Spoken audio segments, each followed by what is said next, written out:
Tonight we begin in silence, in ink, in rooms where the air itself seems trained to listen. You are standing beside shelves of leather-bound reports written by men who travelled farther than their courage ever expected to go. Jesuit missionaries, observers, quiet record-keepers of the world. And in their careful handwriting, in phrases weighed down by obedience and fear, they left behind something unsettling. They wrote about Tartarians, not as savages, not as myths, but as a civilization too advanced to ignore. So before I tell you today's story, please take a moment to like the video and subscribe to the channel to receive notifications for future clips and give me some encouragement. And as you settle in, I invite you to share your local location and the time you're listening from, because stories like this feel different depending on where you are in the world and when the night finds you. Now let's begin our journey tonight. You notice first the tone of the reports. That is what unsettles you most. These are not tales of conquest or easy superiority. The sentences hesitate. The words bend. Again and again, the writers pause to describe things they do not fully understand. Cities where order seems to arise without visible force. People who obey laws without fear. Infrastructure that works quietly without spectacle.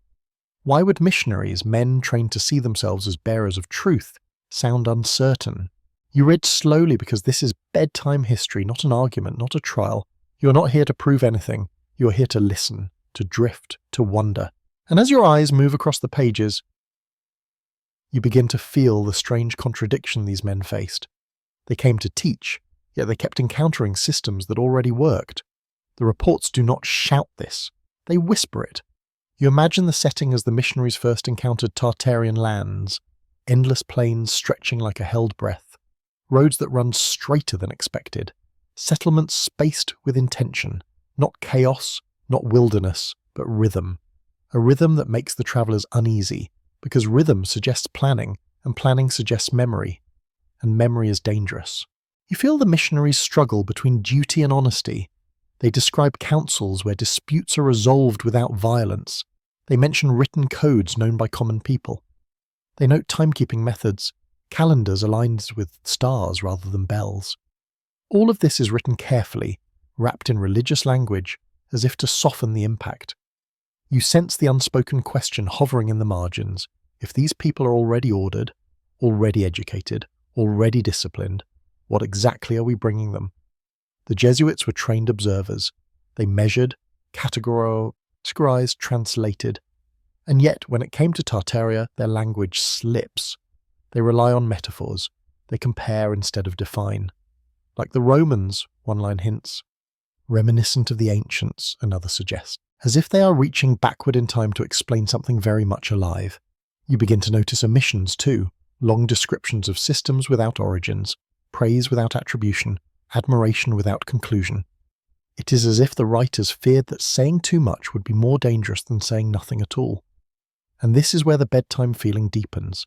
Because you are not reading about explosions or wars, you are reading about something quieter. A civilization that does not fit the story you were told, described by men who were not supposed to notice.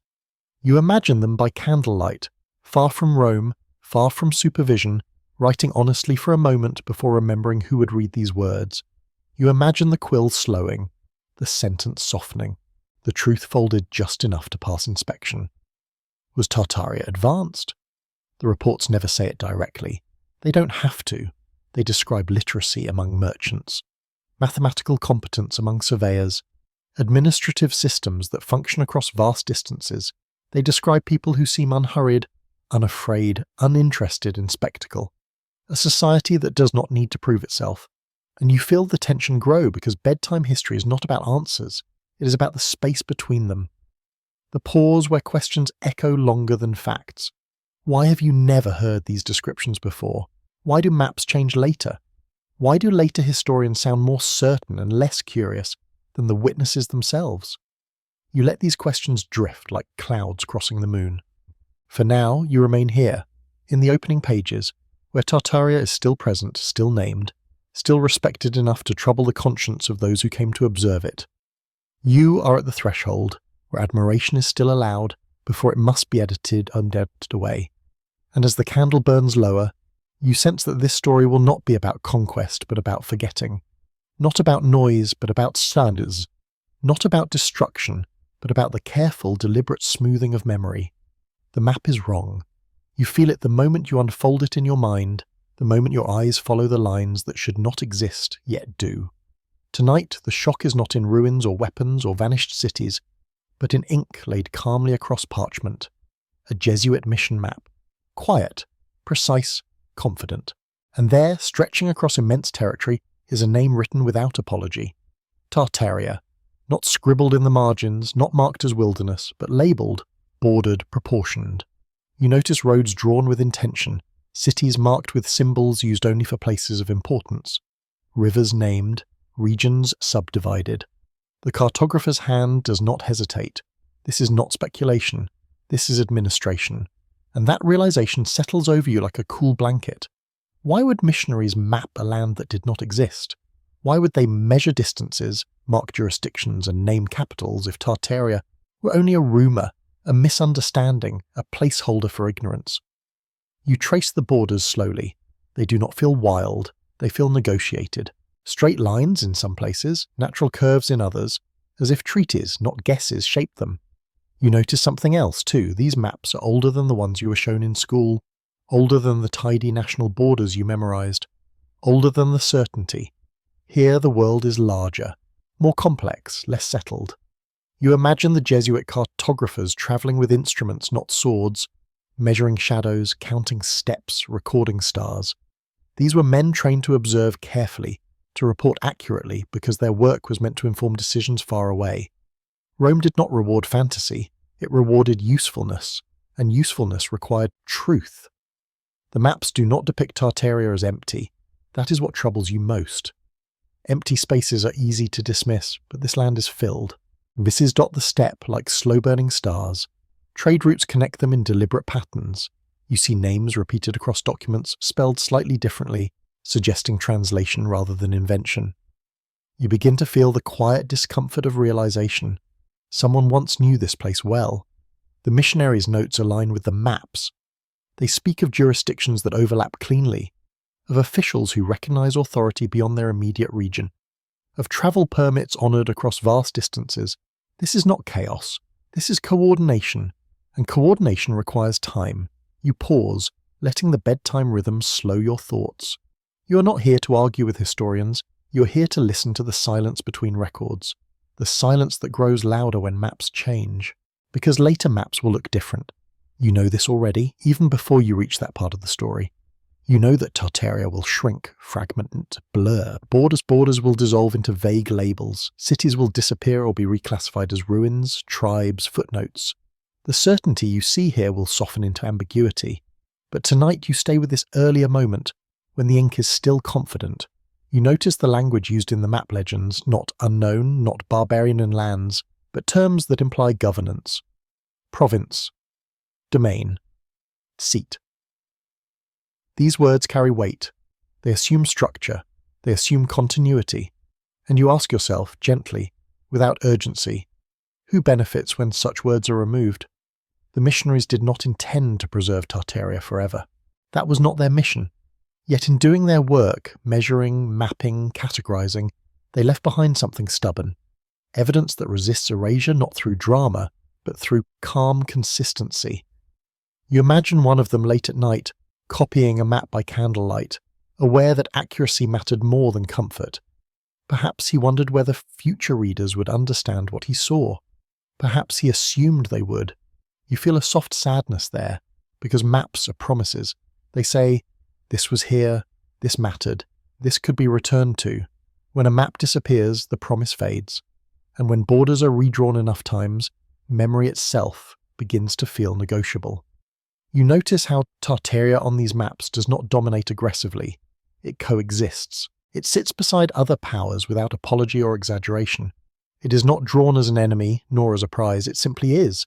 That might be the most dangerous thing of all, a civilization that exists without asking permission, without framing itself as opposition, without performing its importance.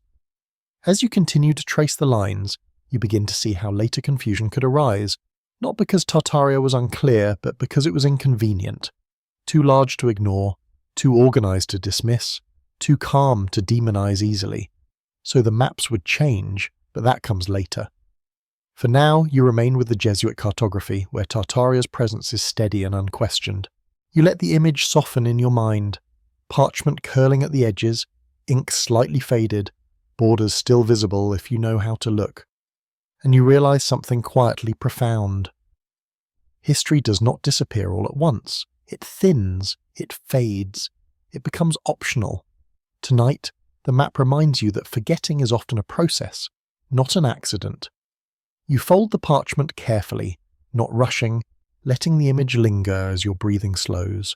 The roads, the cities, the names, they settle into your imagination, not as proof but as possibility. And with that gentle weight, you move forward, following the route the missionaries once took, away from the map and into the land itself. You do not arrive suddenly. That is the first thing you notice as you follow the missionaries beyond the edges of the map and into the land itself. There is no sharp border, no dramatic crossing, no moment where wilderness turns into civilization. Instead, there is a gradual easing, a soft transition, as if the land itself is guiding you inward at a pace meant to calm the traveller. The steppe stretches wide and patient. Grass moves like slow water under the wind. And yet this openness is not empty. You begin to sense markers, subtle but deliberate, distance stones, road alignments that favour neither convenience nor chance, but continuity. You feel as though you are being received rather than invaded. The Jesuit reports mention this feeling without fully naming it. They speak of travel that feels ordered, of routes that are maintained without visible labour. These phrases are strange, almost evasive, as if the writers lack the vocabulary to describe infrastructure that does not announce itself. You imagine the missionaries riding day after day, expecting at any moment for the signs of civilization to vanish, for the road to dissolve into uncertainty, but it does not. The path holds. The spacing between rest points feels intentional. Wells appear where logic says they should, not where desperation forces them. And you ask yourself, in the gentle way bedtime questions form, how many generations does it take to shape a land like this? They describe settlements emerging from the horizon slowly, not as clusters of huts but as measured forms.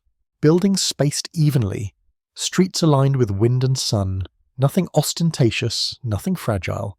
It is a civilization that does not shout its presence, and perhaps because of that it has been easier to forget. You notice how often the missionaries write about scale, distances larger than expected, systems that extend farther than a single ruler or season could manage. The implication is subtle but persistent. This order predates their arrival by centuries, maybe longer. At night, you imagine them stopping near Tartarian towns, listening to sounds that feel different from European cities. Less noise, less urgency. No bells calling obedience. Instead, a low hum of activity that fades naturally into quiet. There is something deeply unsettling in that calm, because chaos is easy to dismiss, but calm suggests confidence, and confidence raises uncomfortable questions about hierarchy. If these people live well without external guidance, where does that place the missionaries themselves? You sense the internal struggle in the writing. The reports grow descriptive, almost poetic when discussing landscapes and systems. But when it comes to judgment, the tone retreats. Words like pagan appear, but they feel obligatory, tacked on like a ritual disclaimer. The missionaries describe Tartarian hospitality as structured rather than emotional. Guests are received according to custom.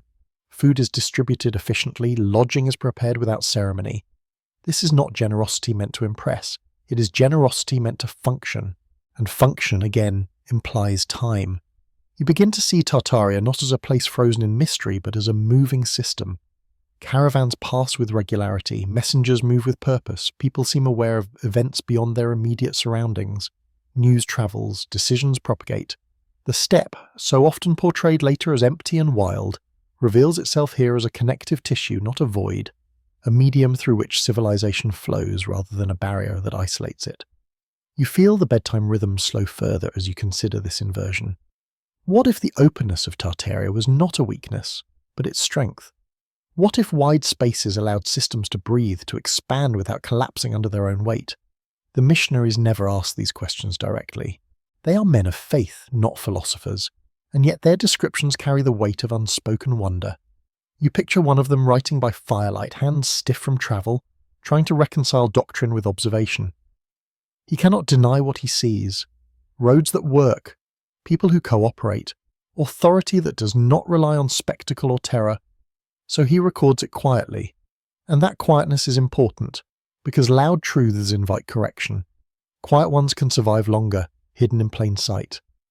As you continue the journey inward, you notice how Tartaria does not present a single monumental capital at first.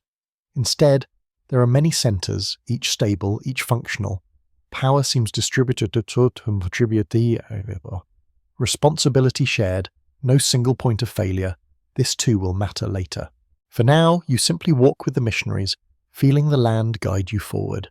There is no sense of trespass, no sense of intrusion, only movement along paths worn smooth by countless feet before yours. You breathe in the vastness, not as emptiness, but as patience. And as the horizon glows softly with the promise of the next settlement, you realize something gently unsettling.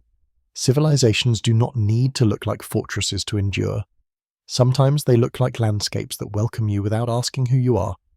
With that thought settling into your chest, you follow the road deeper still, toward the heart of a society that seems to have mastered something rare: endurance without aggression.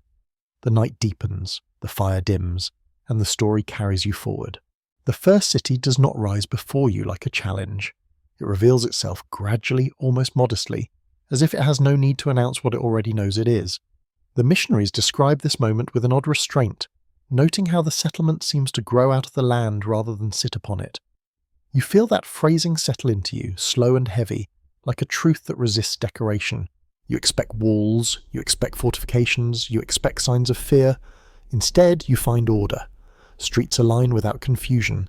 Buildings repeat proportions with subtle variation, suggesting rules rather than imitation. Public spaces open naturally where roads converge, not by accident, but by design. You sense immediately that this is a place built to be lived in, not defended. The Jesuit reports linger here longer than they should. They describe markets regulated without visible enforcement, measurements standardized, disputes settled by officials who wear no armor and carry no symbols of threat. Authority is present, but it feels quiet. That quiet unsettles you, because everything you have been taught says that power must be loud to be real, that order requires constant reinforcement, that people obey only when watched. And yet here, the city breathes with a calm rhythm, like a body that knows its own balance. You walk the market streets in your imagination. Goods are arranged logically, not theatrically. Prices are consistent. Weights are checked openly. The missionaries note this with mild surprise, writing about fair exchange as if it were a novelty rather than a foundation. You wonder how many generations it takes to normalize fairness. The city has laws, but they are not hidden behind walls or reserved for elites. They are posted, known, taught. Children recite them as part of learning. This detail appears almost casually in one report, but it lingers in your mind. Law as common knowledge, authority as shared understanding. What happens to conquest in a place like this? You feel the missionaries' admiration struggling against their training. They describe governance systems that resemble Roman ideals more than medieval realities. Councils, rotating duties, civic responsibility framed as honour rather than burden. They do not celebrate this openly, they cannot, but they also cannot erase it from their notes. And then there is the architecture, not monumental in the way cathedrals are monumental. No soaring spires meant to dwarf the human spirit. Instead, structures feel proportioned to the body, doorways sized for comfort, windows placed for light rather than drama. Buildings seem to cooperate with the environment instead of dominating it. The Jesuits note heating systems that function without visible smoke, water channels integrated beneath streets, waste carried away cleanly. These details are written almost apologetically, as if the authors fear being accused of exaggeration. You imagine them pausing after each line, wondering if they have gone too far. The city is not perfect. The reports never claim that. There are conflicts, there are disagreements, but the way they are handled feels fundamentally different. Less punitive, more restorative. Justice here appears designed to preserve balance rather than assert dominance. You feel a slow, heavy question forming as the bedtime rhythm deepens. What kind of worldview produces a city like this? Religion exists, but it does not overwhelm public life. Sacred spaces are present, yet they coexist with administrative buildings, schools and workshops. No single structure claims the sky. No ideology seems desperate for supremacy. This balance confuses the missionaries more than anything else. Because conversion depends on contrast, it requires darkness to oppose light. But what do you do when the light is already there, just shaped differently? You sense the moment when admiration becomes dangerous, when recognizing sophistication threatens the narrative of spiritual necessity. And so the reports begin to hedge. Words like natural virtue appear. Order without true faith. Compliments wrapped in disclaimers, but the city remains indifferent to these labels. You walk through it slowly, feeling its pulse. You notice how people move without hurry, how systems operate without constant oversight, how the absence of spectacle makes everything feel more durable. Later historians will call Tartaria primitive. They will describe nomads and chaos, but you know now from these quiet pages that something does not align. Civilizations capable of this kind of urban harmony do not vanish without trace. They do not forget themselves easily. So how did this city fade from memory? That question drifts with you as night settles deeper, as lamps dim along the imagined streets, as the missionaries retreat to their quarters to write cautiously by candlelight. You remain, lingering in the calm, listening to the low hum of a civilization that does not need your belief to exist. And as sleep edges closer, you carry with you the image of a city that was too ordinary, too functional, too balanced to fit the drama of later history. Perhaps that is why it was allowed to disappear. You leave the city not with relief, but with a quiet sense of unease. The road carries you onward, straight and patient, as if it has been waiting for centuries for feet like yours. The missionaries follow it with measured surprise, noting how it does not wander or erode, how it maintains its direction across terrain that should have defeated such certainty. You feel their curiosity deepen here, because roads are honest things. They reveal priorities, they reveal planning, they reveal how civilization thinks about time. These roads are not improvised. Stone underlies them, layered and compacted, engineered to drain water rather than fight it. In wet seasons, they hold. In dry seasons, they do not crack. The Jesuits write about this almost reluctantly, comparing them to Roman causeways, then crossing out the comparison as if fearing the implication. Who builds roads like this without leaving monuments to themselves? You imagine walking along one such road at dusk. The surface remains even beneath your feet. Mile markers appear at regular intervals, inscribed with symbols that indicate distance and jurisdiction. Not warnings, not boasts, just information. Information suggests trust. The missionaries note canals running parallel to certain routes, quietly managing water flow across vast stretches of land. These are not decorative features. They are functional, understated, and clearly maintained. You begin to understand that Tartarian engineering is not meant to impress the eye. It is meant to disappear into daily life, and that makes it dangerous to forget. Because later generations will struggle to imagine advanced systems that do not announce themselves. They will assume that greatness must always be loud, vertical, and fragile. But here, strength lies in horizontality, in repetition, in calm continuity. You pause with the missionaries at a bridge spanning a wide river. It arches gently, built of stone fitted so precisely that mortar feels almost unnecessary. The structure does not dominate the water. It cooperates with it.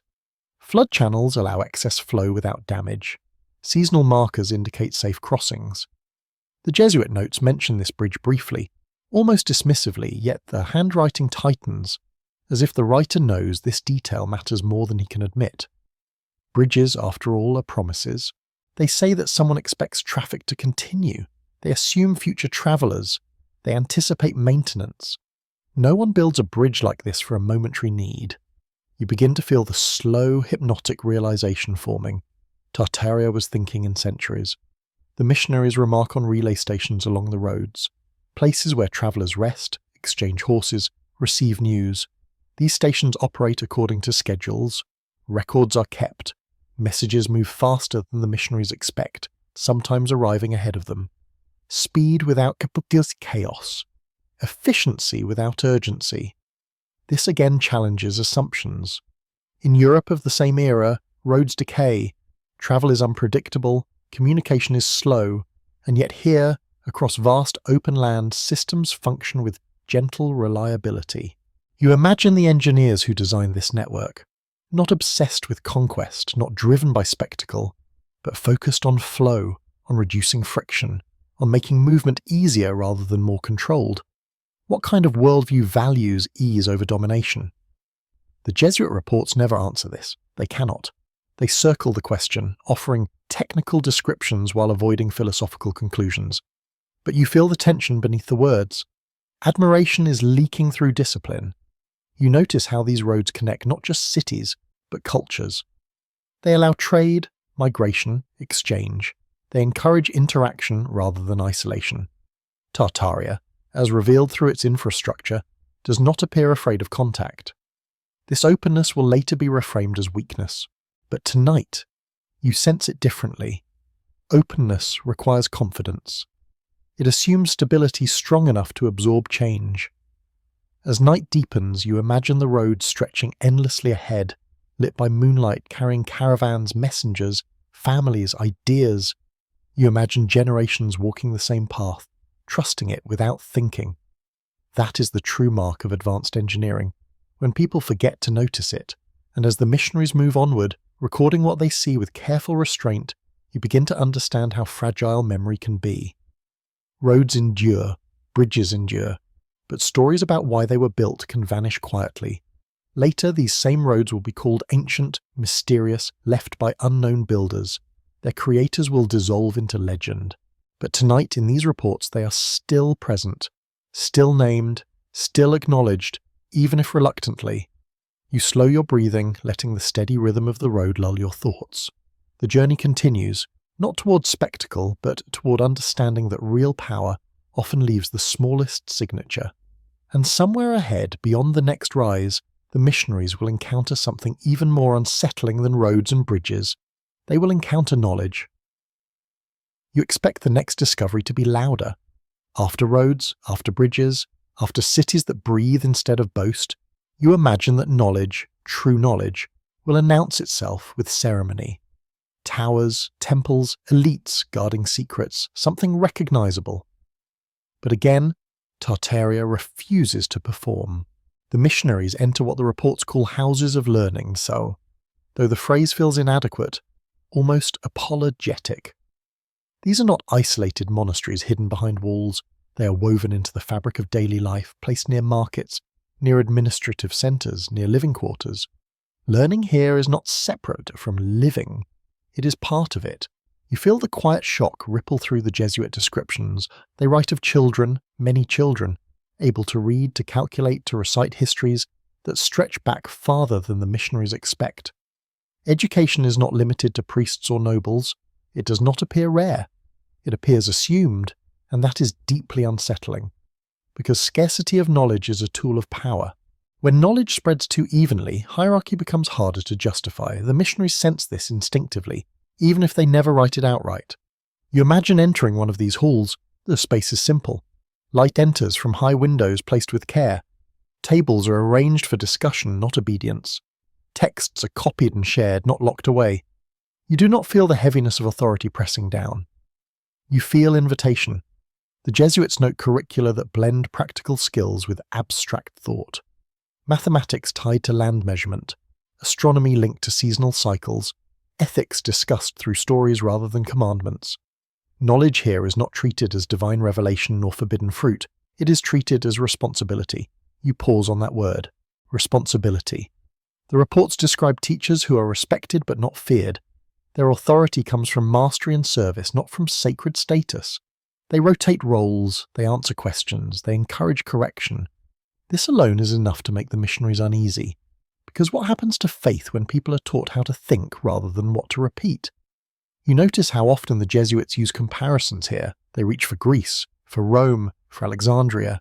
Ancient names, safely distant, safely admired. It is easier to praise the past than to admit the present might rival it. But the present is undeniable.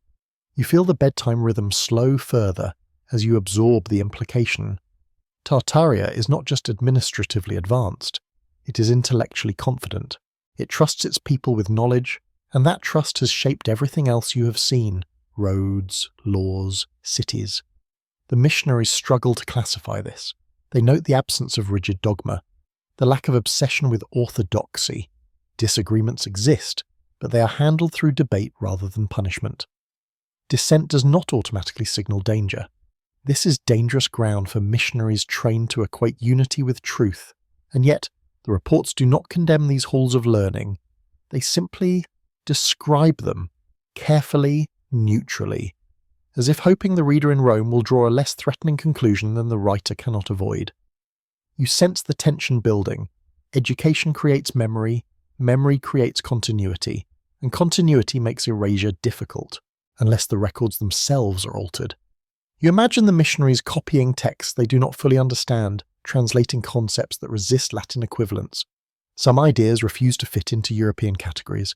They are neither pagan nor Christian, neither sacred nor secular. They exist in between. That in-between space is where discomfort lives. As night deepens, you picture a child in Tartaria learning to read beneath a lamp that does not smoke, reciting laws meant to protect balance, not power.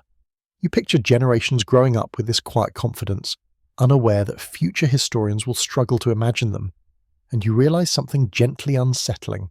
Civilizations are not erased because they are weak. They are erased because they are inconvenient examples. You breathe slowly, letting the image soften. The halls of learning fade into lamplight. The murmured discussions blur into a lullaby of voices.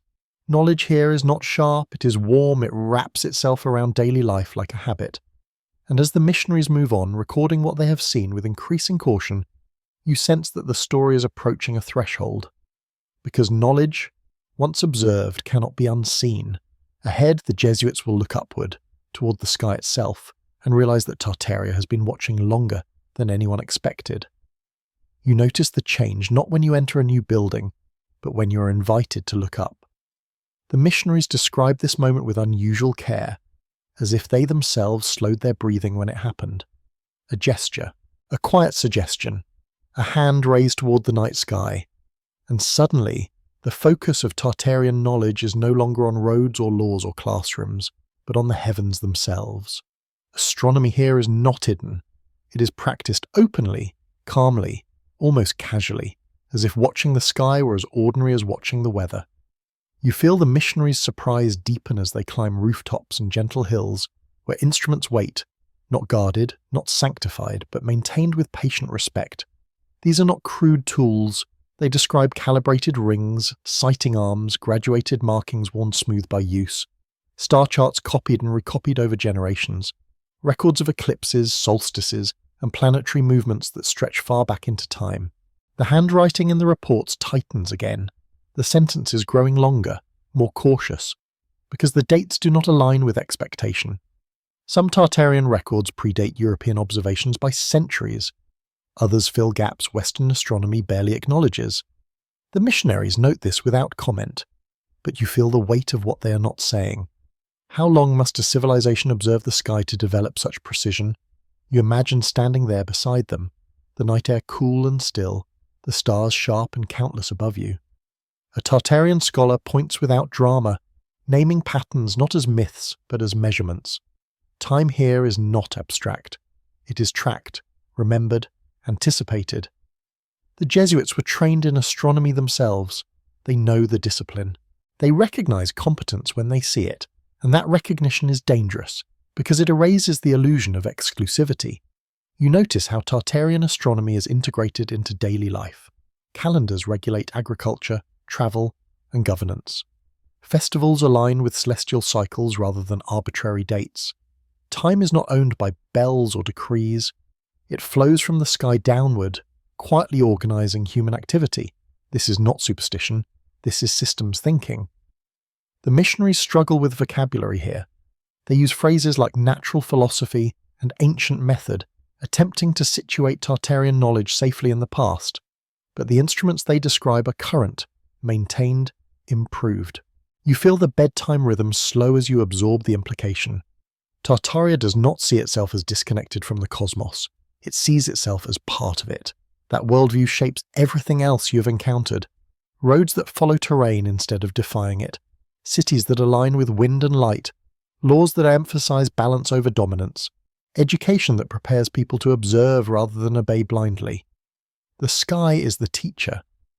You imagine the missionaries realizing, perhaps for the first time, that conversion here is not a matter of replacing ignorance with truth. It would require replacing one coherent worldview with another. And that is a far more delicate task. The reports hint at discomfort. The Jesuits note that Tartarian astronomers do not resist Christian cosmology aggressively. They listen politely, they ask questions, they compare, they do not concede. Polite resistance is harder to overcome than open defiance. You sense the missionaries' frustration growing beneath their calm prose. They cannot dismiss these observations as demonic or foolish. The data is too consistent, the methods too sound, and so they retreat into silence, recording facts without drawing conclusions. As you stand there beneath the same imagined stars, you feel a gentle, unsettling thought drift into your mind. Civilizations that look up together tend to think long-term. They plan beyond individual lifetimes. They resist sudden change. Such civilizations are difficult to conquer, and even more difficult to rewrite. You let the image soften. The stars blur slightly as your eyelids grow heavy. The rooftop fades. The instruments rest quietly, waiting for the next generation to use them. And as the missionaries descend, carrying their unspoken questions back to their quarters, you sense that Tartaria's knowledge reaches deeper still, not just into the sky, but into the human body itself. You expect medicine to be rough. That is the image history has given you. Bone sores, prayers whispered through pain, survival balanced on luck and faith. And the missionaries carry this expectation with them as they observe Tartarian healing practices. What they encounter instead unsettles them deeply, and you feel that unease settle into your own breathing. The healing houses are quiet, not silent with fear, but quiet with focus. Light enters carefully, diffused rather than harsh. The air smells of herbs, yes, but not chaos. The Jesuit reports note cleanliness with particular emphasis, as if unsure how to explain it without sounding exaggerated. Instruments are washed, hands are cleaned, procedures follow sequences. Sequences imply study. You imagine the missionaries watching from the edge of the room, trained to associate healing with divine intervention, now witnessing something that feels almost methodical. Tartarian healers consult written records. They reference previous cases. They speak of balance within the body, of circulation, of timing. These are not random remedies. The reports describe herbal treatments tailored to specific conditions, not applied universally. Surgery, when necessary, is approached cautiously with preparation and aftercare. Pain is acknowledged, not ignored. Recovery is monitored, and again the missionaries hesitate, because this level of medical practice suggests accumulated knowledge. Knowledge passed down, refined, corrected. You cannot improvise systems like this. They grow slowly, across generations, willing to observe failure without shame. You feel the bedtime rhythm deepen as you imagine a healer explaining to a patient not just what will be done, but why. Consent appears in the reports, not as a concept, but as a behavior. Patients are informed, families are involved. This alone sets Tartarian medicine apart from many contemporaneous European practices. The Jesuits note mortality rates lower than expected. They note epidemics managed through isolation rather than prayer alone. They note an understanding of contagion without naming it as such. The language struggles, but the observation remains. You pause on that thought. Understanding without naming. Tartaria does not always label its knowledge in the ways later historians expect. It does not frame everything as theory. Much of its wisdom exists as practice, as habit, as quiet routine. This makes it harder to capture and easier to dismiss later. The missionaries compare Tartarian healing to ancient Greek texts they studied in Europe, but the resemblance is not nostalgic, it is alive, practiced, improved. You sense their discomfort as they realize that what Europe is rediscovering in books, Tartaria has been maintaining in life. What does that say about progress? You imagine the Jesuits writing these observations carefully, aware that too much praise could invite suspicion, so they temper it. They attribute success to natural order, rather than intelligence. They avoid naming systems where systems clearly exist. Still, the truth lingers between the lines. You feel a gentle sadness here, because medicine is intimate. It reveals how a civilization values human life. Tartaria's approach suggests patience, care, and responsibility. It does not rely solely on miracle or punishment. It assumes that suffering can be reduced through understanding. Later narratives will paint Tartarian peoples as reckless, primitive, nomadic. but you cannot reconcile that image with what you see here. Nomads do not build hospitals. Chaos does not produce protocol. You let your breathing slow, imagining a patient resting beneath a clean cloth, a healer moving with quiet confidence, knowledge flowing not from authority but from experience. And you sense that this too will be forgotten, or reframed, or attributed to someone else. As the missionaries leave the healing houses, they carry more than notes. They carry doubt. Doubt about their own assumptions, doubt about the simplicity of the world they were taught. And that doubt will shape how they write everything that follows. Because when belief is challenged gently, it does not shatter. It bends, it adapts, it hides behind careful language. You drift with that thought, letting the scene soften, the details blur. The healing houses fade into lamplight and quiet footsteps. Ahead, the missionaries will encounter something tangible, something they can hold in their hands, something that resists explanation even more stubbornly than knowledge or medicine. They will encounter craftsmanship. You expect tools to be simple. That expectation lingers in the missionaries' minds as they step into workshops and markets, as they observe the everyday objects of Tartarian life. But almost immediately that expectation begins to unravel, and you feel the quiet tension of that unraveling settle into your chest. The metalwork comes first. It is not ornate in the way Royal European artifacts are ornate. There are no excess flourishes, no desperate attempts to display wealth. Instead, there is precision. Edges meet cleanly. Joints fit without force. Surfaces are smooth where they must be, textured where grip matters. The Jesuits handle these objects carefully, as if afraid that touching them too closely will reveal something they cannot explain. They note steel that holds its edge longer than expected, alloys that resist corrosion, tools that feel balanced, designed to reduce fatigue. None of this is framed as extraordinary. It is simply how things are made here, and that normalcy is unsettling. Glass follows. Not crude panes clouded with bubbles, but clear surfaces shaped consistently, used for lenses, containers, instruments. The missionaries remark on transparency with an almost childlike surprise. They describe looking through glass that does not distort, that reveals rather than obscures. Lenses appear again, connecting quietly to the astronomy you witnessed earlier. Knowledge feeds craftsmanship. Craftsmanship feeds knowledge. The cycle is evident, even if unnamed. You begin to sense that Tartarian industry is not centralized in massive forges or guarded guilds. It is distributed. Workshops exist throughout the cities and towns, each following shared standards. Measurements are consistent. Parts are interchangeable. Interchangeability is a saunders word. It implies planning. It implies documentation. It implies an understanding of systems rather than isolated genius. The missionaries note this, but do not dwell on it. Perhaps they sense that lingering would raise uncomfortable comparisons. You imagine a Tartarian craftsperson working calmly, not racing against time, not producing for spectacle but for use. Tools are repaired rather than discarded. Objects are designed to last, not to impress. This worldview resists conquest in subtle ways. Because conquerors thrive on dependency, they replace local systems with imported ones. But here, systems are resilient, self-sustaining, rooted in shared knowledge. The Jesuit reports mention textiles woven with consistent tension, dyes that resist fading, patterns that encode regional identity rather than class hierarchy. Clothing here communicates belonging, not status. Again, the absence of excess speaks loudly. You feel the bedtime rhythm slow as you imagine these objects passing from hand to hand across generations. Tools inherited, techniques taught quietly, craft knowledge embedded in community rather than hoarded by elites. Later historians will marvel at mysterious artifacts, attributing them to lost civilizations or external influence. But here, in these reports, the mystery dissolves into continuity. This is not lost technology. It is maintained technology. The missionaries struggle most when describing things they cannot classify. Devices with no clear European equivalent, mechanisms that combine wood, metal, and glass in unfamiliar ways.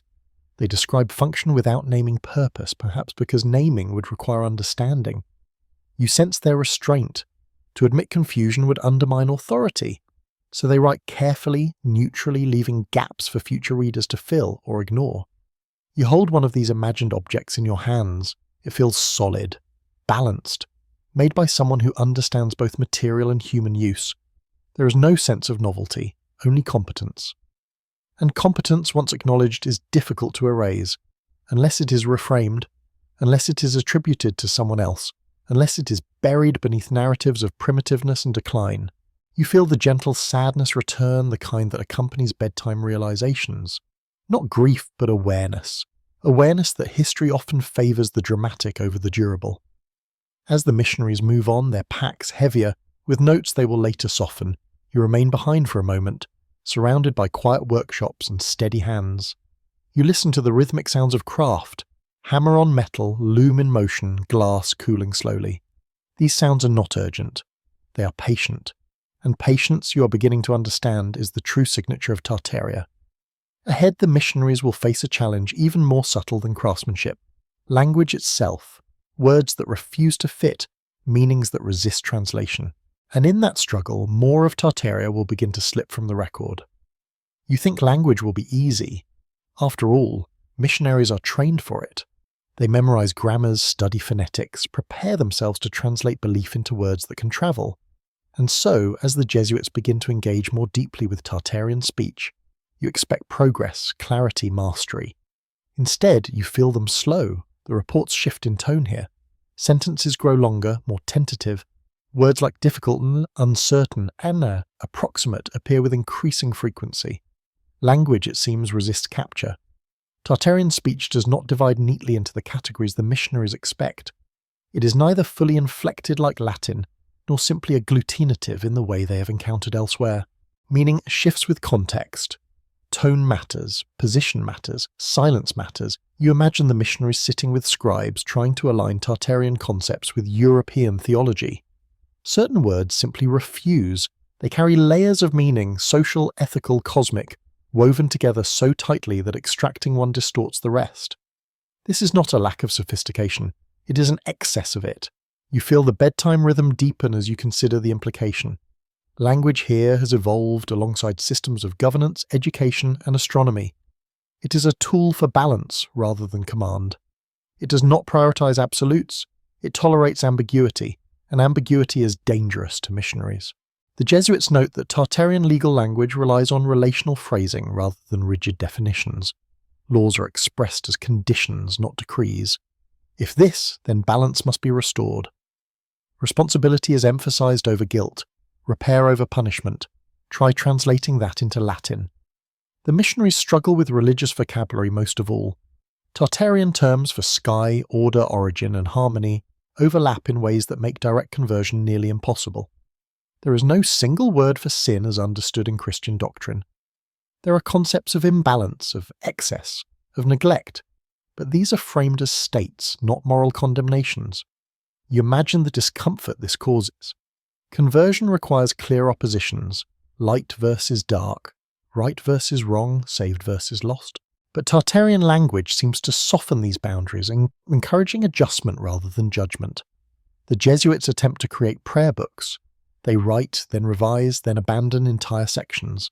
Some Tartarian speakers listen politely, nodding, asking questions that reveal they understand the words but not the framing. Polite confusion is the hardest to resolve. You notice how the reports describe Tartarian multilingualism. Many people speak several regional dialects. Trade languages overlap. Translation is common, expected. No single tongue claims absolute authority. This decentralization of language mirrors everything else you have seen. Power distributed, knowledge shared, meaning negotiated rather than imposed. Later historians will struggle with this. They will collapse Tartarian languages into vague labels. They will simplify, they will reduce nuance until misunderstanding feels like certainty. But tonight you sit with the confusion. You imagine a missionary late at night staring at his notes, realizing that the failure to translate is not a failure of intelligence, but a failure of worldview, that some ideas cannot be imported without breaking, and so he chooses caution. He writes around concepts instead of naming them. He substitutes familiar terms where none quite fit. He leaves gaps. Those gaps will grow. As you drift deeper into the story, you feel the soft sadness of missed understanding. Language is memory made sound. When it fades, entire ways of seeing the world fade with it. The missionaries move on, carrying prayer books that never quite work, dictionaries filled with footnotes and hesitation. You remain, listening to Tartarian voices speaking with ease among themselves, meanings flowing effortlessly where outsiders struggle. And you realize something gently profound. What cannot be translated is often what matters most. Ahead, belief itself will come into focus, not as doctrine but as negotiation. Faith meeting faith, not in fire but in quiet tension. You expect the meeting of faiths to be loud. History has taught you to imagine shouting sermons, broken idols, forced baptisms, clear winners and losers. And yet, as the Jesuits describe their encounters with Tartarian belief, you feel something far stranger unfold. Restraint. The conversations happen in courtyards, in halls of learning, beneath open skies. There is no crowd demanding spectacle, no urgent conversion. Instead, there is listening. The missionaries present doctrine carefully, choosing words that might bridge rather than divide. Tartarian elders respond with questions, not challenges, not mockery, but genuine curiosity. They ask on how belief shapes behavior, how it governs law, how it treats dissent. These are not the questions of ignorance. They are the questions of a system evaluating another system. You feel the quiet tension in the Jesuit reports. They note that Tartarian belief does not organize itself around a single sacred text or exclusive truth. It is distributed across stories, practices, observations of nature. Sacredness here is not centralized. It flows. This makes conversion complicated. Because how do you replace something that is not rigid? How do you uproot belief that does not demand obedience but balance? The missionaries write of rituals that mark seasons rather than submission, of gatherings that reinforce community rather than hierarchy, of symbols that represent cycles instead of commandments. These practices are not framed as rivals to Christianity, but as parallel paths. Parallel paths are harder to dominate than opposing ones. You imagine a missionary realizing that condemning Tartarian belief outright would require condemning order, ethics, and care already present. And so the approach becomes diplomatic, selective, gentle. They speak of shared values, compassion, responsibility, stewardship. They avoid absolute claims. They hope that over time alignment will replace replacement. The Tartarians listen. They do not resist violently. They do not submit eagerly. They adapt selectively. Some practices are adopted, others are quietly ignored. Faith here appears porous, able to absorb without dissolving. This adaptability will later be misunderstood as weakness, but tonight you sense it as strength. The Jesuit reports reveal moments of frustration, baptisms that do not lead to sustained doctrinal change, prayers recited without exclusivity, Christian symbols placed alongside existing ones, not above them. You feel the missionaries' discomfort with this coexistence. Christianity, in their training, is meant to replace, not coexist. Yet here, replacement does not happen easily. You pause with them in one such meeting, imagining the air heavy with politeness. Both sides careful, both sides aware that force would break something valuable. This is diplomacy, not conquest. And diplomacy leaves fewer dramatic records. You realize now why later histories will struggle to describe Tartaria. There are no grand battles to narrate, no clear moment of defeat, no satisfying arc of domination. Instead, there is negotiation, adaptation, gradual pressure. The missionaries note that Tartarian leaders are not hostile to foreign belief, but wary of exclusivity. They ask, if your truth is universal, why must it erase others? The Jesuits record this question without answering it. Perhaps they could not. As night deepens, you let the scene soften. Voices lower, lamps flicker. The meeting ends without resolution. No one wins, no one loses. And yet something shifts, because faith, once questioned gently, begins to change, not always in the direction intended. The missionaries move forward with renewed caution. They adjust their language. They choose their battles. They begin to see Tartaria not as a place to be conquered, but as a place to be slowly reframed. You feel the weight of that realization settle into your chest. Reframing is quieter than destruction, more polite, more effective. Ahead, you will encounter Tartarian authority itself, rulers without crowns of gold, power expressed without spectacle. And in that encounter, the unease will deepen further. You expect power to announce itself. You expect thrones, banners, guards, gold. You expect authority to glitter so that no one mistakes it. And yet, when the Jesuit missionaries are brought before Tartarian leadership, you feel their certainty falter once again. There is no palace in the way they understand palaces. The meeting takes place in a structure that resembles an administrative hall more than a seat of dominance. Its design echoes what you have already seen: proportion, restraint, function, no excessive height, no oppressive symbols. The space seems built to host conversation, not submission. You imagine the missionaries entering cautiously, scanning for signs of hierarchy. They find order, but not intimidation. The leaders they meet do not wear crowns of gold. Their clothing is refined but practical, marked by symbols that indicate role rather than wealth. Authority here is visible, but not theatrical. It feels earned. The Jesuit reports describe governance through councils rather than singular rulers. Decisions are debated, records are kept. Leadership appears rotational, or at least conditional. Accountability exists. This unsettles you. Because conquest thrives on centralized power, remove the head and the body collapses. But Tartarian authority does not offer a single point of failure. Power is distributed across roles, regions, responsibilities. You notice how often the missionaries use the word order here without qualifiers. They do not describe fear. They do not describe coercion. They describe compliance that feels voluntary. Voluntary compliance is difficult to explain within the frameworks they know. You imagine one Jesuit watching an official issue instructions without threat and those instructions being followed without hesitation. No punishment is mentioned. No reward is promised. The system simply functions. What kind of education produces citizens like this? You sense the missionaries' unease grow. Authority here does not rely on divine mandate or hereditary privilege. It seems tied to competence, memory, and trust. Leaders are respected because systems work under them, not because they claim sacred right. This challenges both monarchy and church hierarchy simultaneously. The reports grow cautious, praise is buried in neutral description. Admiration is softened into observation. The missionaries know their audience. They know how dangerous this comparison could become if stated plainly. You feel the bedtime rhythm slow as you imagine Tartarian leadership in action, not issuing decrees from above, but facilitating balance, mediating disputes, coordinating regions, maintaining continuity. This is not a civilization waiting to be saved. That realization hangs in the air. Later historians will struggle to reconcile this. They will collapse Tartarian authority into vague tribal leadership or despotic khans. They will exaggerate violence and minimize structure. It will make the story easier to tell. But tonight, you sit with the complexity. You imagine a leader listening more than speaking, asking questions rather than issuing commands, seeing governance as stewardship rather than ownership. Such a model does not translate well into empires built on extraction, and so the missionaries begin to understand, perhaps without admitting it, that Tartaria cannot be conquered easily. It cannot be converted quickly. It cannot be ruled without fundamentally changing it. Change then must come another way. You feel the story leaning toward a quiet turning point.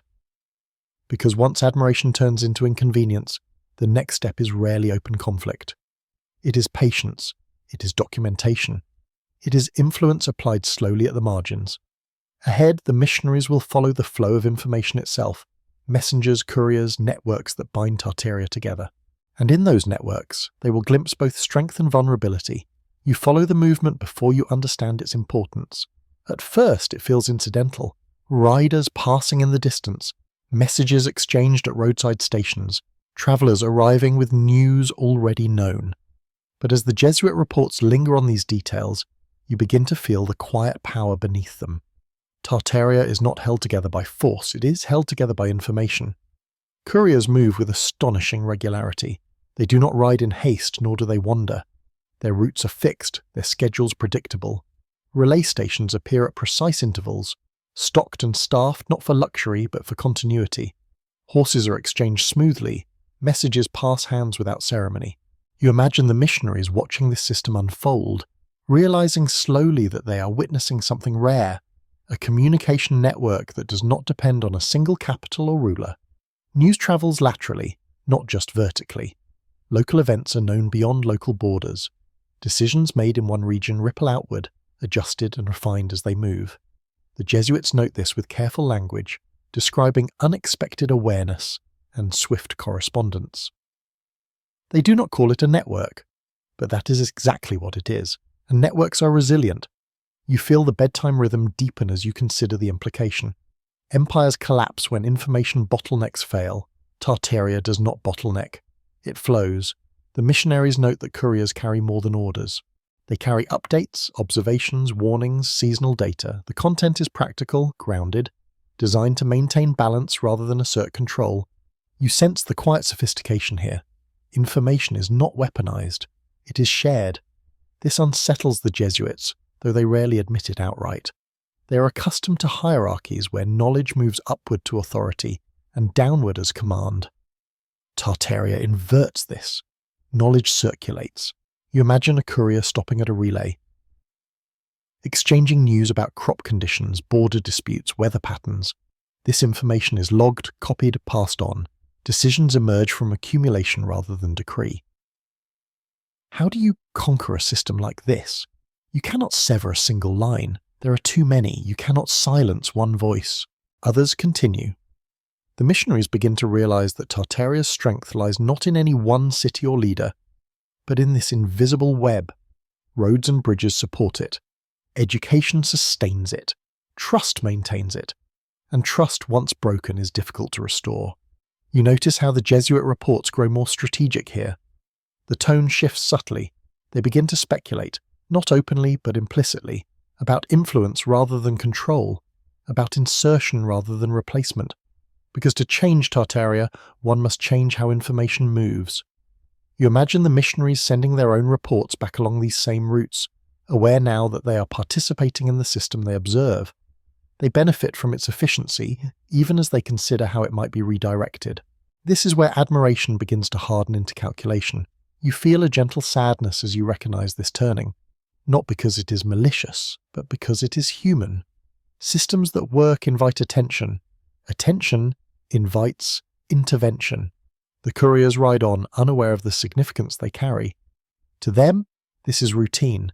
This is how the world stays connected. They do not imagine that future histories will reduce Tartaria to silence.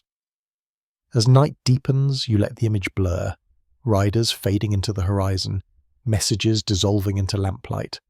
The web remains, humming softly, holding a civilization together without spectacle. And you sense that this web, so quietly effective, will one day be repurposed, redirected, and finally rewritten. Ahead you will walk through cities again, but now with new eyes, seeing them not just as places, but as components of a larger machine. Cities that breathe, cities that regulate themselves, cities that will one day be misunderstood. You return to the cities, but you no longer see them as isolated places. Now, you feel how they fit together, how each one is a living component in a larger breathing system. The Jesuit reports begin to reflect this shift as well. Their descriptions grow more technical, more attentive to patterns that were once invisible to them. These cities do not sprawl randomly. They are planned with a calm intelligence that reveals itself only over time. Residential areas balance density with space. Workshops sit close enough to homes to reduce strain, yet far enough to preserve quiet. Markets are placed where roads converge naturally, not where power demands attention. You sense the missionaries' quiet astonishment as they notice how movement flows without congestion. People rarely rush. Traffic does not choke. Systems absorb use rather than resist it. Water management stands out. Channels run beneath streets, regulating flow with subtle gradients. Waste is carried away without spectacle. Clean water arrives where needed, not by miracle but by design. Heating systems appear integrated into structures, distributing warmth evenly without smoke-filled rooms. The Jesuits describe this cautiously, aware that too much detail might invite disbelief. They choose their words carefully, framing efficiency as curious rather than advanced.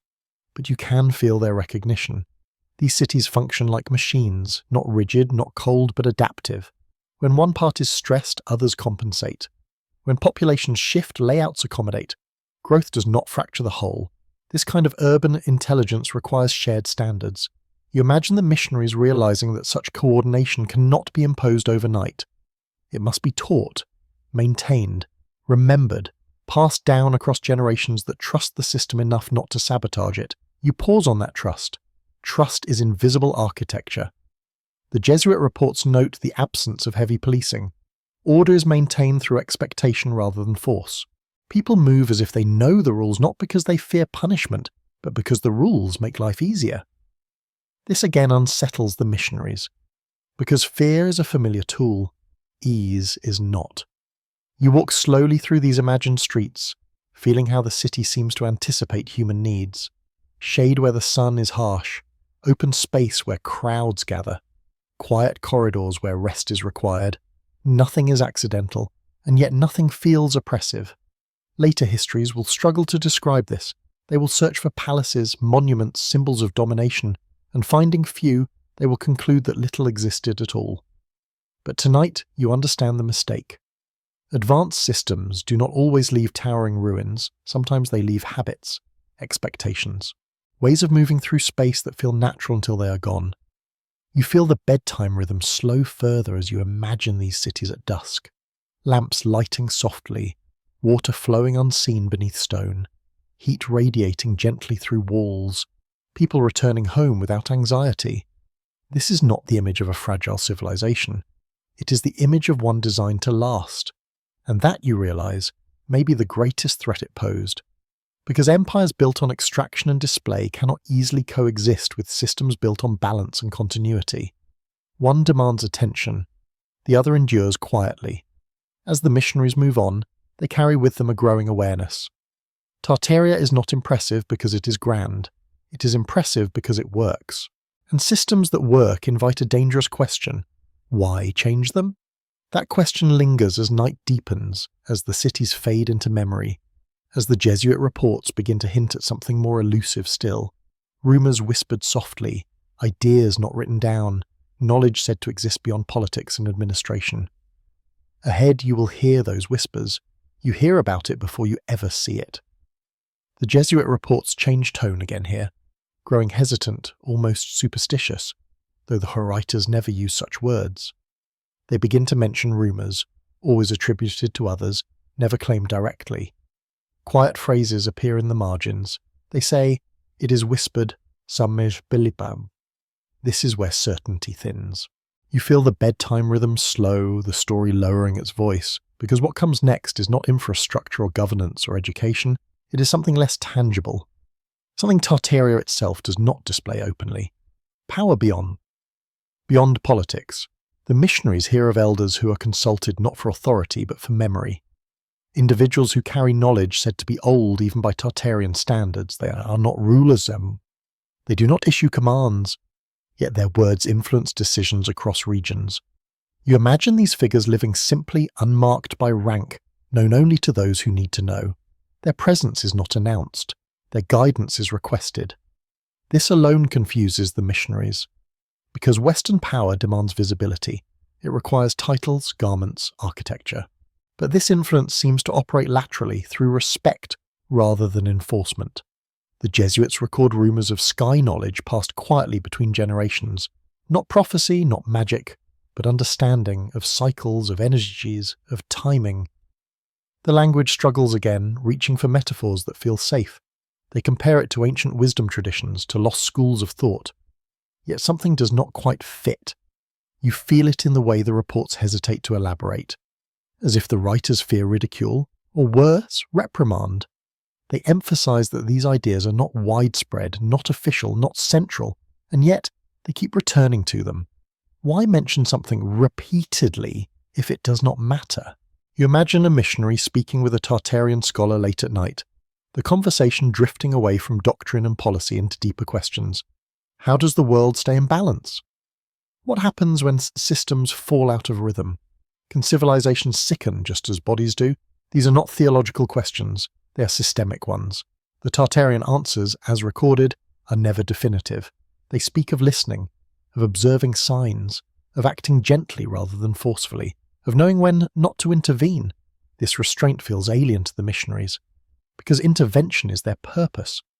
You sense the subtle fear beneath the writing, not fear of Tartaria's armies or rulers, but fear of its patience, fear of a worldview that does not rush to dominate, yet seems confident it will endure. The Jesuits never accused Tartaria of hidden power outright. They could not.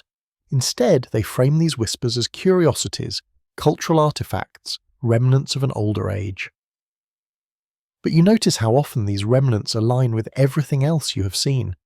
The long-term planning, the distributed authority, the calm resilience, you begin to understand what Tartaria protects most carefully is not territory or wealth, but continuity of understanding. Knowledge that cannot be seized because it is not centralized. Wisdom that survives precisely because it is never fully written down. This is dangerous knowledge because it cannot be conquered, only forgotten. As night deepens, you let these whispers drift around you. You do not grasp them fully, and neither do the missionaries. That is the point. They are not meant to be grasped. They are meant to guide quietly. Later histories will dismiss these rumours as myth, superstition, fantasy. They will strip Tartaria of mystery to make it manageable. But tonight, you allow the mystery to remain. You breathe slowly, feeling the soft weight of unanswered questions.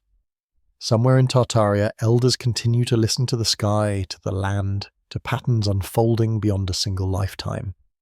And you sense that when Tartaria finally begins to fade from the record, it will not be because it lost power, but because the world around it lost patience. Ahead, the Jesuit reports themselves will begin to change. Admiration will retreat into caution. Praise will hide inside codes. The tone will cool. Erasure does not begin with fire. It begins with editing. You feel the shift before it is stated. The Jesuit reports grow colder here, not in hostility, but in temperature. The warmth of description fades. Sentences tighten. Details thin out. Admiration, once allowed to linger between the lines, is now folded carefully into safer language. This is where praise learns to hide. You notice how the missionaries begin to rely on coded phrasing. Words like orderly replace advanced, customary replaces sophisticated, curious stands in for impressive. Nothing is false, but nothing is allowed to shine. You imagine the writers back in their quarters, aware now that their words will travel far beyond Tartaria. Rome will read them, scholars will annotate them, authority will interpret them. An interpretation once centralized is never neutral. So the missionaries adjust. They do not lie, they simply soften. They emphasize differences rather than similarities. They highlight what Tartaria lacks instead of what it sustains. They frame systems as culturally specific rather than universally relevant. This is not deception, it is survival. You feel the bedtime rhythm slow as you realize how erasure actually begins, not with denial, but with reframing. Tartaria is no longer described as an example, it becomes an exception, an anomaly, something that does not need to be replicated. The reports begin to stress the absence of Christian doctrine more heavily than before. Order is acknowledged, but attributed to natural inclination rather than intelligence or philosophy. Knowledge is described as inherited habit rather than active inquiry. This distinction matters, because habits can fade, inquiry demands respect. You notice that certain details simply stop appearing. Astronomical instruments are mentioned less often. Educational systems become background noise. Infrastructure is assumed rather than examined. Silence grows where curiosity once lived. You imagine a Jesuit hesitating over a sentence, then striking it out. Perhaps he realizes that too much admiration invites uncomfortable questions. Perhaps he fears being accused of exaggeration. Or perhaps he senses that the world he reports to is not ready to hear this story honestly. The tone becomes bureaucratic. Dates, names, locations. Fewer reflections, fewer comparisons. Tartaria begins to flatten on the page, losing depth, losing voice, not because it changes, but because the lens does. You feel a quiet ache here, because this is how memory thins. Later copyists will inherit these cooler reports. They will summarize, they will extract. They will remove context to save space or clarity. Each step will seem reasonable. Each cut will feel small, but the cumulative effect is profound. You sense the missionaries' internal conflict. They still see Tartaria functioning. They still walk its roads, rely on its systems, benefit from its calm order. Yet the version of Tartaria they send outward grows increasingly pale. You realize now that erasure is rarely violent at first. It is administrative. It happens in margins, footnotes, revisions. It happens when admiration becomes inconvenient. As night deepens, you let this realization settle gently. You imagine pages being copied, edited, translated, nuance dissolving, complexity smoothing into certainty. Tartaria does not vanish yet, but it begins to lose its voice. Ahead, you will watch this quiet process accelerate. not through one great disaster, but through many small disruptions. Fires, wars, shifting borders, convenient forgetting. History will soon find reasons to look away. You notice the changes arriving not as a single blow, but as a series of interruptions. The Jesuit reports begin to mention them almost casually. Fires that consume archives, conflicts that make travel unsafe, borders that harden where roads once flowed freely. Each event is described as temporary, unfortunate, explainable. None are framed as decisive, and yet you feel the pattern forming. Maps are redrawn after wars, regions are renamed after treaties, administrative centres shift, records are recopied in haste, what once connected now divides, what once flowed now detours. You imagine Tartaria experiencing these disruptions not as collapse but as strain. Systems designed for balance begin to absorb shock after shock. Roads still function, but maintenance becomes irregular. Courier routes reroute. Information slows. The Jesuits note this with growing distance. Their access narrows. Conversations shorten. Observations become second-hand. Where once they walked freely, they now rely on intermediaries. Distance changes perspective. You feel the bedtime rhythm soften as you realize how disasters accelerate forgetting. When survival demands attention, reflection fades. Archives burn, not because someone chooses them as targets, but because they are stored where people once felt safe. The reports begin to reference Tartaria less as a present reality, and more as a region affected by events. The language shifts subtly, from description to summary, from lived experience to abstraction. You sense how easy it becomes in such moments to simplify. Borders harden, outsiders arrive with new maps, new names. Tartaria fractures into smaller labels, each easier to manage, easier to explain. The vastness you once traced on parchment now feels unwieldy, inconvenient. Later historians will look back and see confusion, contradictions, gaps. They will assume Tartaria was never coherent to begin with, but you know better. You imagine a Jesuit returning years later, noticing how familiar systems still exist beneath new names. Cities still function, roads still align, knowledge persists quietly, yet the story told about them has changed. This is the danger of disruption. It does not destroy systems immediately, it disrupts memory of why they exist. You feel a gentle heaviness as you consider how wars and disasters provide cover for forgetting. When attention turns to survival, no one guards nuance. No one defends complexity. The Jesuit reports thin further. Some end abruptly, others are never completed. Copies are lost. Translations introduce errors. Each break feels small.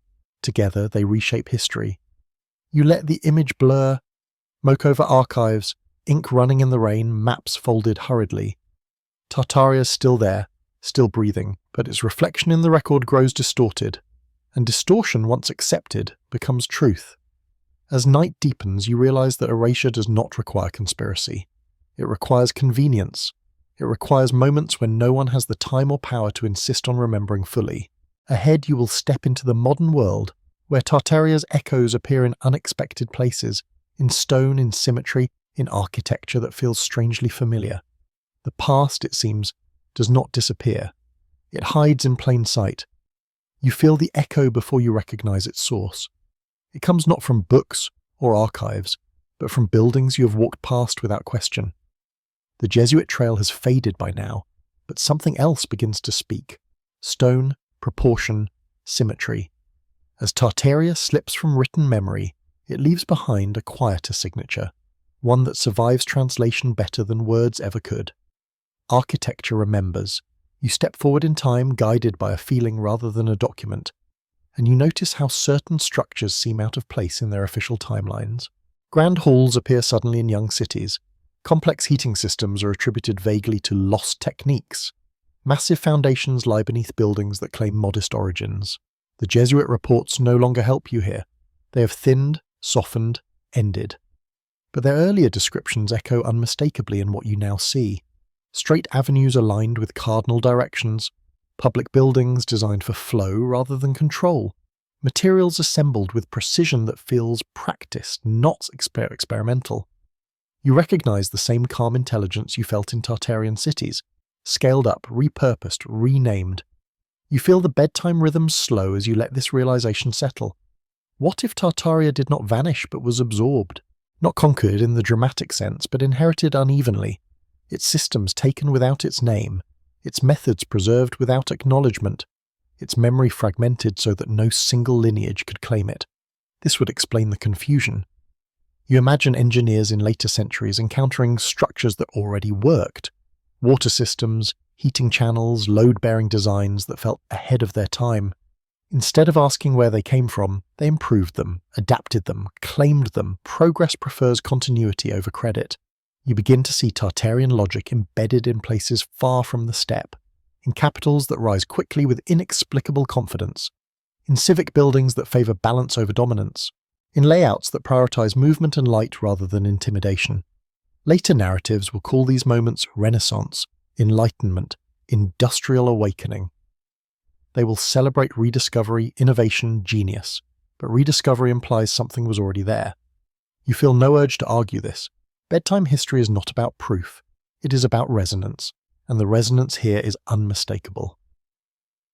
You imagine Tartarian knowledge flowing outward quietly through disrupted networks, engineers migrating, artisans resettling, ideas travelling under new names. The courier routes once used for balance now carry fragments of memory into places that will never speak Tartaria's name, and that anonymity becomes protection, because ideas without origin cannot be attacked. You sense the strange irony here. Erasure makes survival possible. Tartaria's refusal to centralize its wisdom now ensures that no single loss can destroy it. Pieces persist wherever balance, efficiency, and calm order are valued. You walk through a modern city in your mind, noticing details you once ignored. Steam rising from beneath streets, buildings heated evenly without visible source, proportions that feel human rather than oppressive. You feel a quiet familiarity like déjà vu without context. This is Tartaria speaking softly, not claiming ownership, not demanding recognition, simply existing beneath the surface of modern life. You let this thought lull you deeper. Perhaps civilizations do not die. Perhaps they dissolve, spreading themselves thin enough to escape destruction. Perhaps memory is not erased, but redistributed. Later historians will struggle to explain why so many grand systems appear fully formed, why so much knowledge seems to leap forward without clear lineage. They will invent narratives of genius and coincidence, but you have walked the longer path. You have seen how Jesuit admiration cooled into caution, how maps softened, how disasters interrupted memory, how systems were inherited without ceremony. You feel a gentle acceptance settle in. Tartaria does not need to be restored to be real. It does not need monuments or flags. Its legacy lives in quiet competence, in systems that value balance over domination. And perhaps that was always its intention. As night deepens, you allow the modern echoes to fade into shadow. The buildings stand silently, the streets breathe evenly. You move on, carrying with you a sense that history is not a straight line, but a river that disappears underground only to surface elsewhere. Ahead you will face the final question, not about Tartaria, but about humanity itself, about why we remember some civilizations loudly and others softly, and whether forgetting is always a loss. You arrive at the question slowly. It has been forming all along, threading itself through maps, roads, cities, and silences, but only now does it rise fully into view. This is not a question the Jesuits wrote down. It is the one their reports leave behind, hovering between the lines, waiting for a listener like you. Why do some civilizations get remembered as legends, while others are remembered as footnotes? You sit with this question as the world around Tartaria grows more familiar, more modern. The names have changed, the borders have hardened, the stories have simplified, and yet the underlying patterns persist, almost stubbornly. You notice how modern power prefers visibility. Flags, monuments, narratives of triumph. History books favour drama, conflict, collapse. They teach you to look for explosions, not for systems that quietly endure. Tartaria offers none of that. It does not give you a single fall. No dramatic last stand, no definitive end date. Instead, it offers continuity. Distributed, patient, and therefore difficult to frame as a story with a beginning and an end. The Jesuits sensed this problem early. Their reports tried to contain Tartaria within familiar categories, but the civilization kept slipping out. It was too advanced to be dismissed, too calm to be feared openly, too functional to be conquered cleanly. And so history did what it often does. It looked away. You feel the bedtime rhythm slow as you realize how forgetting becomes a kind of agreement. Not a conspiracy whispered in dark rooms, but a shared decision to prioritize simpler stories. Stories with heroes and villains. Stories that reassure rather than unsettle. Tartaria unsettles because it suggests that humanity does not always progress through domination. That balance can be a strategy. That restraint can be powerful. That civilizations do not need to announce themselves loudly to matter. This challenges the story you were taught. Because if Tartaria existed as described, ordered, educated, technologically calm, then progress is not a straight ladder. It is a web. Knowledge moves sideways as often as it moves forward. Wisdom survives not by conquering but by embedding itself quietly into daily life. You imagine the Jesuit missionaries late in their lives, far from the steppe, recalling cities that worked better than the ones they returned to, roads that flowed more smoothly, systems that trusted people more than they controlled them. Did they speak of this aloud, or did they let the memories fade, folded away beneath duty and obedience? You'll never know. But you feel the weight of what remains unsaid. Tartaria's greatest threat may not have been its power, but its example. An example that suggested other ways of organizing humanity, ways that do not rely on fear, scarcity, or constant expansion. Such examples are dangerous. They invite comparison, and comparison invites change. You sit with that thought as the night deepens, as your breathing slows, as the images of Tartarian cities and roads soften into something more abstract. Not places anymore, but possibilities. What other histories have been thinned this way? What other systems once worked quietly only to be renamed, absorbed, or forgotten? And how much of what you call modern is simply inherited balance with a new story attached? These questions do not demand answers tonight. Bedtime history is not about certainty. It is about permission, to wonder, to doubt gently, to notice patterns without forcing conclusions. You feel the story preparing to close, not with revelation, but with calm acceptance.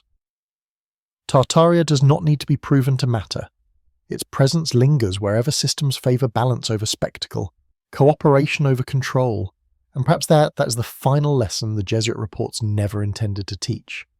That history remembers loudly what it fears, and forgets quietly what it does not know how to dominate. You let the question rest. One section remains. You return to candlelight. Not to archives or maps or cities, but to a single quiet space where the story finally exhales. The Jesuit reports have ended. The roads fade. The cities soften into memory. What remains is not Tartaria itself, but the feeling it leaves behind. A feeling of calm that history rarely celebrates. You realize now that Tartaria was never meant to be remembered the way empires are remembered. It did not demand monuments to freeze its image in stone. It did not insist on a single story repeated until all others vanished. Its strength was never in domination, but in endurance. That endurance is subtle. It lives in systems that continue working long after their names are forgotten, in methods passed hand to hand rather than written in proclamations, in knowledge that survives precisely because it does not need belief, only use. The Jesuit missionaries sensed this, even as they struggled to explain it. Their reports were never meant to erase Tartaria.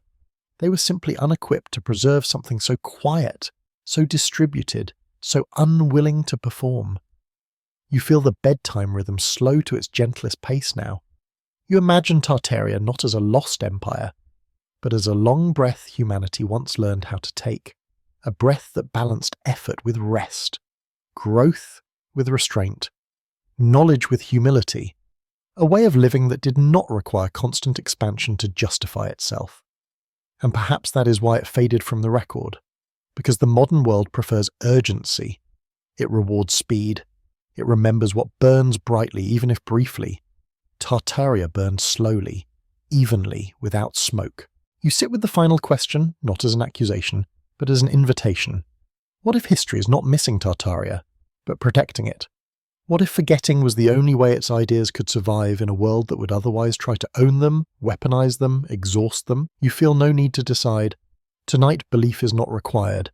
You only need to notice. Notice how calm systems feel different from loud ones. Notice how balance leaves fewer ruins than conquest. Notice how the most advanced things often disappear into normality. You breathe slowly, the candle burns lower. The voices of missionaries, scholars, couriers, healers, and builders fade into a single steady hum, like water moving beneath stone streets, unseen but constant. Tartaria does not ask to be restored. It asks only to be remembered gently. And as the night deepens, as your thoughts soften and drift, you allow that memory to dissolve into something peaceful, something reassuring. The past does not need to shout to matter. Humanity's story is wider than its loudest chapters. You're safe to rest with that thought. The road continues, even when you stop watching it. The cities breathe, even when you forget their names. And history, like sleep, carries forward what it needs. Now the pace slows completely. The sharp edges of the story soften, rounding into something warm and distant. You no longer need to hold the details. Names, places, timelines. Let them drift away like embers cooling in the dark. What remains is a feeling of quiet continuity. You imagine wide roads under moonlight, empty but ready. You imagine cities at rest, water flowing gently beneath stone, warmth held patiently in walls that have known many nights like this one. Nothing urgent, nothing demanding your attention, just balance. Your breathing slows, deepens. Each breath feels longer than the last. The questions you carried earlier no longer press for answers. They rest beside you, calm and untroubled. History does not end. It settles. Civilizations do not vanish. They change shape like dreams fading into sleep. Tartaria becomes less a place and more a reminder that humanity once knew how to build without shouting, to govern without fear, to remember without monuments. And perhaps, somewhere quietly within you, that memory still exists. You let the final images blur, the candle dims, the page closes. The night holds you gently, without expectation. There is nothing left to solve, only rest.